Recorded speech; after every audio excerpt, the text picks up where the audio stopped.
Hi hello welcome to cube TV network. నేను మీ anchor journalist Jagadish. Andhra Pradesh మొత్తం ఎన్నికల సమరంతో బగబగలాడుతూ ఉంది. ముఖ్యంగా పిఠాపురం నియోజకవర్గం ప్రపంచవ్యాప్తంగా అందరి దృష్టిని ఆకర్షిస్తుంది. మనం ఇప్పుడు పిఠాపురంలో ఉన్నామండి. పిఠాపురం వైఎస్ఆర్సీపీ అభ్యర్థిగా పోటీ చేస్తున్న వంగా గీత గారి దగ్గర ఉన్నాం. సో వంగా గీత గారితో మాట్లాడి ఇక్కడ రాజకీయ పరిస్థితులు ఈ ఎన్నికలకి కొద్ది రోజుల ముందరగా ఏ విధంగా చేంజ్ అయ్యాయి, ఏ విధంగా ఉన్నాయి, ప్రజల మూడు ఎలా ఉంది తెలుసుకునే ప్రయత్నం అయితే చేద్దామండి. మేడం నమస్తే అండి. మేడం, ఎన్నికల సమరం ఎలా ఉందండి ఇక్కడ? ఎందుకంటే కొద్ది రోజులు, ఇంకొక 3-4 రోజుల్లో ఎలక్షన్కి వెళ్ళబోతున్నారు. అంటే ఒక విపరీతమైన టెన్షన్తో ఉన్నారు అందరూ. మీరే కాకుండా ప్రజలు కూడా ఎవరు గెలవబోతున్నారు, ఏంటి, ఎవరికి ఓటు వేయాలి, ఇలాగా. సో ఇలాంటి మూడ్లో ఇక్కడ ఎలా ఉందని మీరు అనుకుంటున్నారు? మా పార్టీకి బాగుంది, ఫేవర్గా ఉంది. ప్రజలందరూ కూడా జగన్ గారి మీద నమ్మకంతో ఉన్నారు. అంటే మేము ఏదో ఓవర్ కాన్ఫిడెన్స్తో చెప్పట్లేదు, ఫుల్ కాన్ఫిడెన్స్తో చెప్తున్నాం. ప్రజలంతా కూడా గతానికి ఇప్పటికీ కూడా చాలా మార్పులు వచ్చాయి. ప్రజలందరికీ కూడా ప్రభుత్వ పథకాలు తీసుకోవడం కానీ, విధానం కానీ, ఇది ఒక సిస్టమ్ లేదు. అంతా రాజకీయ ఒరవడి మీదే జరిగేది. రాజకీయ ఇష్టాలు, నాయకుల ఇష్టాలు, వాళ్ళ మెరిసీ మీద ఆధారపడేది. ఇప్పుడు అలా కాకుండా జగన్మోహన్ రెడ్డి గారు ఒక సిస్టమ్ ఏర్పాటు చేశారు. అంటే ఎవరైనా సరే అర్హత ఉంటే పథకం పొందొచ్చు అనే నమ్మకం ఏర్పడింది. అందుకే ప్రజలందరూ కూడా మేము వెళ్తుంటే అందరికీ చెప్తున్నారు. మేము వెళ్తుంటే ఇతర పార్టీల్లో బెనిఫిట్స్ తీసుకున్న వాళ్ళు కూడా చెప్తున్నారు మేము వేరే పార్టీ. నాకు ఎక్కువ మంది వేవర్స్ నుంచి వచ్చింది అట్లా. ఇదిగో మేము ఇదివరకు వేవర్స్, మేము పలానా పార్టీ. బట్ కానీ జగన్మోహన్ రెడ్డి గారు మమ్మల్ని పార్టీ అని మా ఫోటోలు ఉన్నా కూడా ఎవరు ఇంటికి వచ్చి ఈ ఫోటోలు ఎందుకు ఉన్నాయని అడగలేదు. మీకు అర్హత ఉందా అని చెప్పి చూసి వాళ్ళకి ఇచ్చి బెనిఫిట్స్ ఇచ్చారు. కాబట్టి ఈసారి నా రుణం తీర్చుకోవాలి కదా నేను. కాబట్టి నేను ఓటేస్తాను. మా కుటుంబం అంతా జగన్ గారికి వేస్తాం. జగన్ గారు మాకు బెనిఫిట్ ఇచ్చారు, మాకు గౌరవం ఇచ్చారు. రాజకీయం గురించి పక్కన పెట్టలేదు, మాకు గౌరవం ఇచ్చారనే ఒక మంచి అభిప్రాయం చెప్తున్నారు. కాబట్టి మాకు నమ్మకం ఏర్పడుతుంది. మేడం, మీరు చెప్తున్న ఏదైతే నమ్మకం, ప్రజల్లో మీ పార్టీ పట్ల నమ్మకం ఉందని మీరు చెప్తున్నారో, ప్రతిపక్షం అంటే మీ ప్రత్యర్థి కూడా, లేకపోతే వాళ్ళ అనుయాయులు కూడా సేమ్ అదే చెప్తూ ఉన్నారు. ఈసారి పిఠాపురం ప్రజలు అంటే రాష్ట్ర వ్యాప్తంగా ప్రజలందరూ మార్పు కోరుకుంటున్నారు. ముఖ్యంగా పిఠాపురం ప్రజలు మార్పును కోరుకుంటున్నారు, మమ్మల్నే గెలిపించబోతున్నారు ఇట్లాగని చెప్పి. అలాగే వాళ్ళు జబర్దస్త్ ఆర్టిస్టులు కానీ, రకరకాల సినీ నటులు కూడా, అంటే ఆయనకి, పవన్ కళ్యాణ్ గారికి సపోర్టివ్గా ఎంతోమంది వచ్చి ఇక్కడ ప్రచారం చేస్తున్నారు. సో వాళ్ళ ఒపీనియన్ని కానీ, ఆ ఫీలింగ్ని కానీ ఏ విధంగా చూడొచ్చు అంటారు? ఇక్కడ 2 ఇష్యూస్ అండి. ఒకటి, ఎవరి తరపున ఎవరైనా పోటీ చేయొచ్చు. ఫ్యామిలీ మెంబర్స్ రావచ్చు, స్నేహితులు రావచ్చు, బంధువులు రావచ్చు, లేకపోతే వాళ్ళకి నచ్చిన వాళ్ళు రావచ్చు. అలా ఎవరి తరపున ఎవరైనా వస్తారు. కాకపోతే ప్రతిపక్షాలు ఏంటంటే అవతల వచ్చేస్తున్నారు కానీ వాళ్ళ తరపున ఎవరు బయట వాళ్ళు వస్తున్నారు అనేది చెప్పట్లేదు. అది పక్కన పెడితే ఇప్పుడు వాళ్ళు చెప్తున్నారని మీరు అంటున్నారు కదా, ప్రజలందరూ. మేము జస్టిఫికేషన్ చెప్తున్నాను. ఎందుకు మా పార్టీని, ఎందుకు మా ముఖ్యమంత్రిని కావాలని అనుకుంటున్నారనేది నేను జస్టిఫికేషన్ చెప్తాను. మీరు కూడా జస్టిఫికేషన్ చెప్పండి. మీరు చెప్పలేరు. ఎందుకంటే మీ 2019 ముందు ఇలాంటి సిస్టమ్ లేదు. ఒక వ్యవస్థను మీరు ఏమి ఏర్పాటు చేయలేదు, ఒక సిస్టాన్ని మీరు ఏమి ఏర్పాటు చేయలేదు. అసలు ప్రజల భాగస్వామ్యం ఉంది ఎక్కడైనా? నాయకులు, రాజకీయ నాయకులు, గ్రూపులు, వర్గాలు, ఇదే తప్ప ప్రజలు, వారి అవసరాలు, వాళ్ళ ఒక అర్హత, వాళ్ళకి ఒక పెద్దత ఇవ్వటము, ఒక అధికారి, దానికి ఒక శాంక్షన్, ఇలాంటివి ఎప్పుడు లేవు. ఆయన పాదయాత్రలో చూసే దీన్ని స్పందించే చేయగలిగారు. అందుకు మేము చెప్పే వాదనకి న్యాయం ఉంది. మేము జస్టిఫికేషన్ చెప్తున్నాం. వాళ్ళు చెప్పేదంతా వాళ్ళు ఏదో మాకు వచ్చేస్తుంది, ఇవంతా వ్యతిరేకంగా. ఎందుకు వ్యతిరేకంగా ఉంటారు? జగన్మోహన్ రెడ్డి గారి మీద వ్యతిరేకత ఉండడానికి కారణం ఏంటి? వాళ్ళు చెప్పేది ఒకటే అండి, అభివృద్ధి లేదు అని అంటూ ఉన్నారండి. అంటే సచివాలయాలు కట్టడం అభివృద్ధి కాదు, పోర్టులు కట్టడం ఉండడం అభివృద్ధి కాదు, ఆర్బీకే సెంటర్లు కట్టడం అభివృద్ధి కాదు, నాడు నేడు స్కూల్ డెవలప్ చేయడం అభివృద్ధి కాదు, నాడు నేడులో హాస్పిటల్ డెవలప్ చేయడం అభివృద్ధి కాదు, 17 మెడికల్ కాలేజీలు ఏర్పాటు చేయడం అభివృద్ధి కాదు, జిల్లా హాస్పిటల్స్ డెవలప్ చేయడం అభివృద్ధి కాదు, ఎయిర్పోర్ట్లు కానీ రకరకాల అన్నీ కూడా చేస్తే ఇది అభివృద్ధి కాదంటే ఇంక ఎవరేం చెప్పగలరు? చిరంజీవి గారు, ఆయన తమ్ముడు పవన్ కళ్యాణ్ గారు, ఆయన వ్యక్తిత్వం కోసం చెప్తూ, అంటే రాజకీయాల్లోకి వచ్చేవాళ్ళు అధికారం కోసం వెళ్తారు, కానీ ఇతను ప్రజల కోసం వచ్చారు, అతను రాజకీయాల్లోకి సొంత డబ్బులు ఖర్చు పెడితే ఎంతోమందికి మేలు చేశాడు, ఇలాంటి వ్యక్తిని గెలిపించండి అని చెప్పి ఒక అప్పీల్ చేశారు ఈరోజు మీరు చూసారా లేదో దాని మీద మీ కామెంట్ ఏంటండి? అంటే నేను జరిగింది చెప్తున్నాను, దాని మీద మీరు ఏ విధంగా స్పందిస్తారు? యాక్చువల్గా వాట్ ఈజ్ దాని కంటెంట్ అనేది నేను చూడలేదు. ఓకే, కంటెంట్ అనేది నేను చూడలేదు. కంటెంట్ అయితే ఇదే అండి, ఈ కైండ్ ఆఫ్ ఇదే. అంటే తమ్ముడిని గెలిపించమని అడుగుతూ ఉన్నారు ఆయన. సో దాని మీద మీ కామెంట్ ఏంటి? ఎందుకంటే చిరంజీవి గారు మీకు అంటే ప్రజారాజ్యం పార్టీలోంచి అంటే మిమ్మల్ని ఎమ్మెల్యేని చేసింది. అంటే నేను ఒకటి చెప్తానండి, తమ్ముని గెలిపించని అన్న అడగటంలో తప్పులేదు. ఓకే, నేను ఆల్రెడీ ప్రజారాజ్యంలోంచి చేశాను. వాట్ ఐయామ్ అనేది ఆయనకి చాలా బాగా తెలుసు. నేను కూడా ప్రజానాయకురాలని, గ్రౌండ్ స్థాయి లెవెల్లో ఉంటాను, కింది స్థాయిలతో ఉంటాను. నన్ను ఓడించమని ఆయన చెప్పలేదు. నన్ను ఓడించమని చెప్పలేదు. నేను ప్రజారాజ్యం తరఫున నేను పోటీ చేశాను. ప్రజారాజ్యంలో వన్ ఆఫ్ ది ఎమ్మెల్యేగా. ఎందుకంటే 295 మంది పోటీ చేస్తే అందులో 18 మంది నెగ్గితే అందులో నా పిఠాపురం ప్రజలు నాకు గౌరవాన్ని ఇచ్చారు, నాకు ఒక గుర్తింపునిచ్చారు. ఈ పిఠాపురం నియోజకవర్గం కూడా ప్రజారాజ్యం నుంచి నెగ్గిందనే గుర్తింపు నాకు వచ్చింది. నేను అందుకు అనుగుణంగానే నేను పని చేయగలిగాను. కాబట్టి చిరంజీవి గారు, వంగాగీత గారు దేనికి పని చేయరు, లేకపోతే ఆవిడ పనికి రాదు, ఆవిడ పని చేయరని ఎప్పుడు చెప్పలేదు కదా మేడం. ఆ మాటలు చెప్పకపోయినా పవన్ కళ్యాణ్ గారిని గెలిపించమన్నారంటే ప్రత్యర్థిని ఓడించమనే కదండి దాని అర్థం. అలా ఎలాగవుతుంది? వాళ్ళు ఓడిపోతాను కదండి ఈయన గెలిచేది. మీరు అన్నా కూడా అలాగ అవ్వదు. ఆయన గెలిపించమంటే వాళ్ళ బ్రదర్ని గెలిపించమనొచ్చు. ఓకే, బట్ నేను కూడా ఆయన ఆశయాలతో రక్తం పంచి ఇచ్చిన బిడ్డ. ఓకే, చెల్లెని నేను. నాకు అనుబంధం ఉంది అన్నగారితో. ఓకే, అన్నయ్య గారితో చాలా రకాలుగా నేను ఆయన సేవలో నేను భాగస్వామ్యం అయి ఉన్నాను. ఓకే. కాబట్టి అది దానికి ఎవరు ఏం తప్పు పట్టలేరు. అది మనం ఏమీ ఇచ్చేయలేము. హార్ష్గా మాట్లాడో నెగిటివ్గా చెప్తే తప్పది. అట్లా ఎప్పుడు చెప్పలేరు చిరంజీవి గారు. అంటే చిరంజీవి గారు మెంటాలిటీ అలాగే ఉంటుంది కదండి, చాలా స్మూత్గా మాట్లాడతారు, ఎవరిని విమర్శించరు కదా, అది మీకు తెలిసిందే కదా. ఎందుకంటే సరే మేడం, చిరంజీవి గారు అంటే మీ మీద ఉండే అభిమానంతోనే ఇక్కడికి రాలేదంటారా? ఎందుకంటే ఆ మధ్య ఒకటి వినిపించింది, 6వ తారీఖుని కానీ 7వ తారీఖుని కానీ పిఠాపురం వస్తున్నారు, పవన్ కళ్యాణ్ గారి కోసం ప్రచారం చేయబోతున్నారని బాగా వినిపించింది సోషల్ మీడియాలో. అడగాల్సిన ప్రశ్నలు నన్ను అడుగుతున్నారు, మీరు ఆయన్ని అడిగితేనే మంచిది. ఓకే మేడం, ఇప్పుడు చంద్రబాబు నాయుడు గారు వాలంటీర్లకి 10,000 ఇస్తామంటున్నారు. అంటే ఆ మధ్య వరకు వాలంటీర్ వ్యవస్థని వాళ్ళు వద్దు అని అనుకున్నారు. అండ్ నిమ్మగడ్డ రమేష్ గారు కోర్టులో కేసు వేయడం వలన ఈసీఎంచి వాలంటీర్లు దూరంగా పెట్టింది ఈ ఎలక్షన్కి సంబంధించి. సో ఇప్పుడు 10,000 ఇస్తాము, మేము వాళ్ళని బాగా చూసుకుంటాము, వాళ్ళ బెనిఫిట్ కోసం మేము చాలా కృషి చేస్తామని చెప్తూ ఉన్నారు. దాన్ని ఎలా చూడాలంటారు? ఎలా చూడాలి? అవకాశవాదంగా ఇప్పుడు ఎన్ని రకాలుగా మాటలు ఇచ్చారు. వాలంటీర్స్ని అవమానించారు, వాలంటీర్స్ని వెటకారం చేశారు, వాలంటీర్స్ని రకరకాలుగా హేళన చేశారు, ఇన్ని చాలా రకాలుగా చేశారు. తర్వాత అది అయిపోయింది, పనికిరారన్నారు, లేకపోతే నెగిటివ్గా చెప్పారు, అమ్మాయిల్ని ఏదో సప్లై, ఈ టైపులో చాలా దారుణమైన మాటలు, అనకూడని మాటలు అన్నారు. ఇప్పుడు వాలంటీర్లు అంటే వాళ్ళకి స్టాండర్డ్ ఏముంది అంటున్నాను నేను. స్టాండర్డ్ లేని కామెంట్స్ ఊరికే మనం కూడా కౌంటర్లో లేకపోతే ఇంకోటి ఇవ్వడం కరెక్ట్ కాదు. వాళ్ళకి ఒక అభిప్రాయం లేదు, వాళ్ళ అభిప్రాయాన్ని నిమిషానికి మార్చుకుంటున్నారు. కొంతసేపు ఏమో పెన్షన్లు ఇవ్వకూడదు అంటారు, కొంతసేపు ఏమో వాలంటీర్లు ఇవ్వకూడదు అంటారు, కొంతసేపు ఏమో సచివాలయం ఇవ్వకూడదు అంటారు, కొంతసేపు ఇంటి దగ్గర ఇవ్వకూడదు అంటారు, కొంతసేపు మేమే కదా మేమెందుకు ఆపామంటారు. కాబట్టి ప్రతిపక్షాలకు ఒక క్లారిటీ, ప్రజల మీద ఒక విశ్వాసం, నమ్మకం లేదనేది అర్థమవుతుంది. వాళ్ళకి చాలా కన్ఫ్యూజన్లో ఉన్నారు వాళ్ళు. మేడం, మీ ప్రత్యర్థి పవన్ కళ్యాణ్ గారు చాలా ఆవేశంగా మాట్లాడుతూ ఉంటారు, డయాస్ మీద కావచ్చు, ఎక్కడైనా కావచ్చు, చాలా ఆవేశంగా అంటే చెప్పదలుచుకున్న విషయాన్ని ఆవేశంగా చెప్తూ ఉంటారు. మీరు అసలు విమర్శల జోలికి వెళ్ళరు, చాలా స్మూత్గా మాట్లాడుతూ ఉంటారు.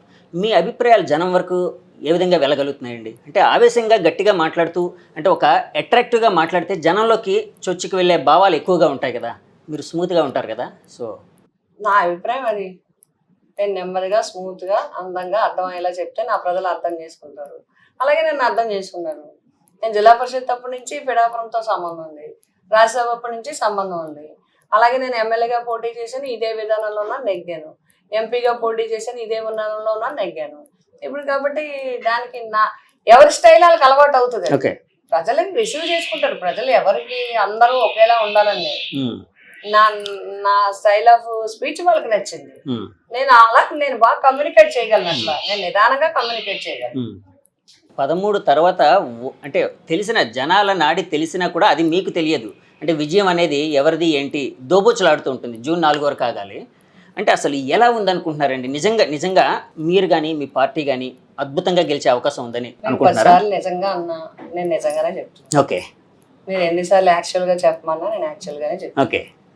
మీరు ఎన్నిసార్లు ఉన్న విషయం చెప్పమన్నా నేను ఉన్న విషయమే చెప్తున్నాను.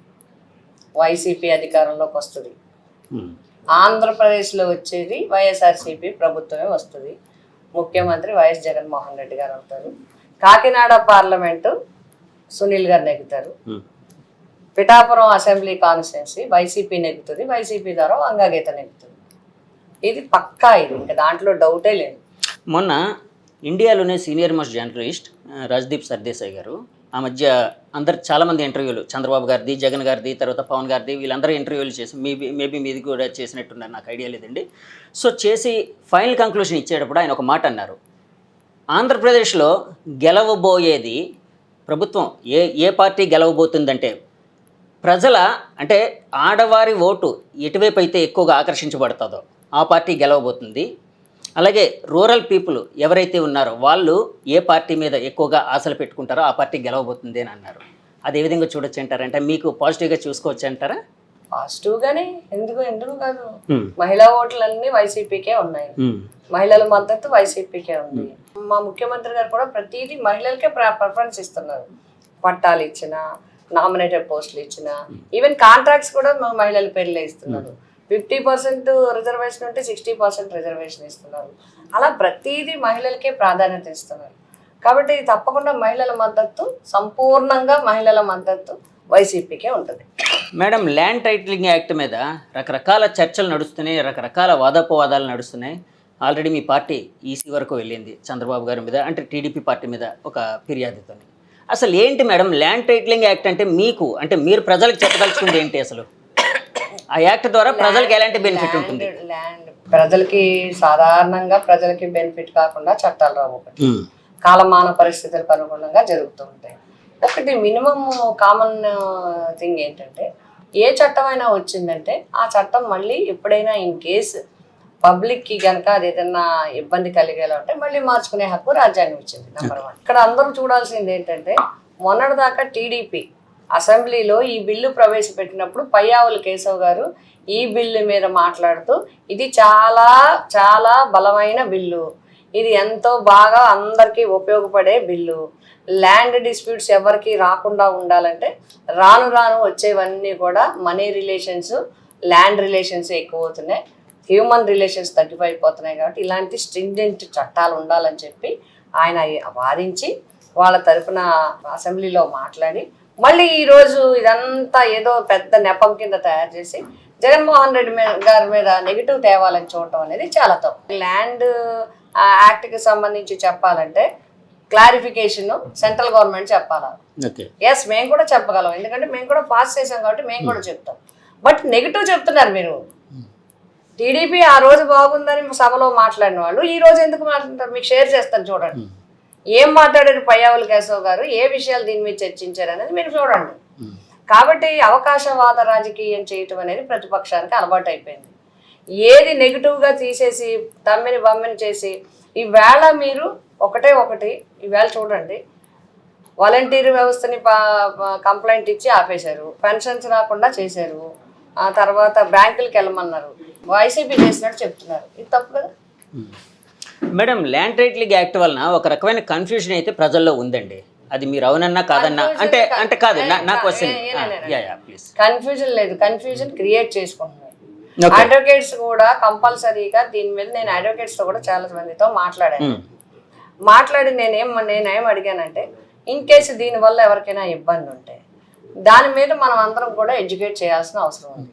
ఇప్పుడు ఏమీ పాస్ అయిపోలేదు ఈ బిల్లు, దీని మీద ఏమీ డెసిషన్స్ రాలేదు, దీని మీద ఒక ఎనాక్ట్మెంట్ ఏమీ అవ్వలేదు, ఇది ఇంకా పెండింగ్లోనే ఉన్నది. రేపొద్దున దీని మీద గవర్నమెంట్ కూడా కంపల్సరీగా ఇన్ని అనుమానాలు అపోహలు ఉన్నప్పుడు దీని మీద ఒక చర్చ పెట్టి, ఈ చర్చలన్నీ అయిన తర్వాత విత్ అమెండ్మెంట్స్ కానీ, విత్ సజెషన్స్ కానీ, విత్ క్లారిఫికేషన్స్ కానీ ఇస్తే బాగుంటుంది. అల్టిమేట్ గా చట్టం ఏదన్నా law is nothing but common sense. ఎవరికి ప్రజలకు బాగుండేదే చట్టం, బాగుంది నల్ అండ్ వాయిడ్ అవుతుంది, తీసేస్తారు, ఇంకోటి చేస్తారు.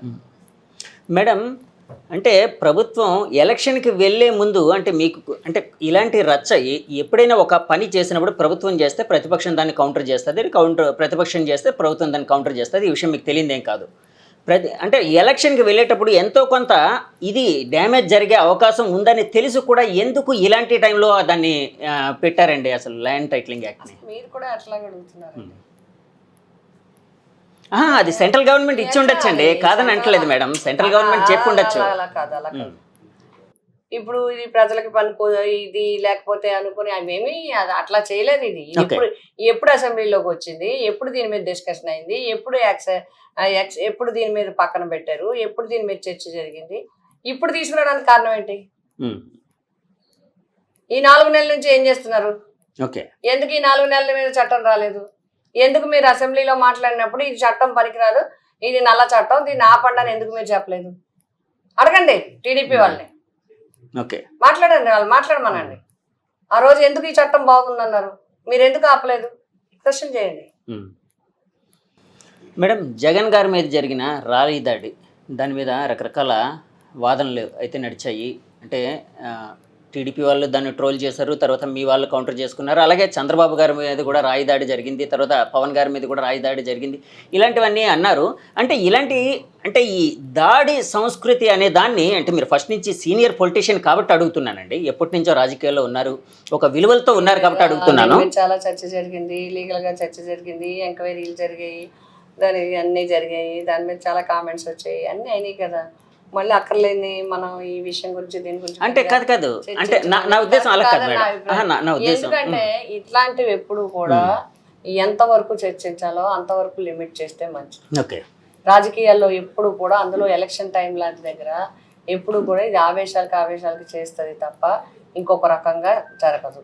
దానికి చట్టం తన పని తాను చేస్తుంది, లీగల్గా తన పని తాను చేస్తుంది, పోలీస్ ఏం చేయాలో వాళ్ళు చేస్తున్నారు, ఆ విధానం అక్కడ నడుస్తుంది. మా పార్టీ నుంచి అందరూ కౌంటర్ ఏ విధంగా ఇవ్వాలి, దాని మీద ఏంటనేది ఆల్రెడీ చెప్పున్నారు. ముద్రగడ గారు ఒక మాట అన్నారు, పవన్ కళ్యాణ్ గారిని ఓడించకపోతే నా పద్మనాభరెడ్డిగా మార్చుకుంటాను ఇలా అని. అంటే మిమ్మల్ని ఎలాగైనా గెలిపించాలని దాంతో తపంతో అన్నారు, మీ మీద అభిమానంతో అని ఉండొచ్చు మేబీ. ఆ మాటని అంటే దాని మీద రకరకాల ఇవి కూడా నడిచాయి. ముద్రగడ గారు అంటే మీకు చాలా సన్నిహితులు, మీకు ఒక పెద్ద అంటే మీకు గురు సమానులు కాబట్టి అడుగుతున్నానండి, దాన్ని ఎలా చూడాలంటారు? ఆయన అడగండి, ఆ క్వశ్చన్కి ఆన్సర్ ఆయన అడగాలి. ఎందుకంటే ఆయన అంటే మా అందరికీ కూడా గౌరవం, అందరిలాగా కాదు, ముద్రగడ పద్మనాభం. ఆయన కామెంట్ ని వేరే వాళ్ళు కామెంట్ చేయడం కరెక్ట్ కాదు. ఆయన కామెంట్ కి ఆయనే కామెంట్ చేస్తారు, కాబట్టి వారిని అడగాలని కోరుతున్నాను. అంటే మీరు ఒంటరిగా పోరాడుతూ ఉన్నారు, ఒక మహిళగా పోరాడుతూ ఉన్నారు, అంటే మీ వెనకతల బలగా ఉంది, మీ అభిమానులు అందరూ ఉన్నారు. సినిమా పరిశ్రమలో చాలామంది ఇక్కడికి వస్తూ ఉన్నారు, మీకు వ్యతిరేకంగా ఓటు వేయమని ప్రజల్లోకి వెళ్తున్నారు, ఇవన్నీ చేస్తూ ఉన్నారు. అంటే ఈ పరిస్థితిని ఏ విధంగా చూడాలంటారు? నేను ఒంటరిని ఎవరు చెప్పాను?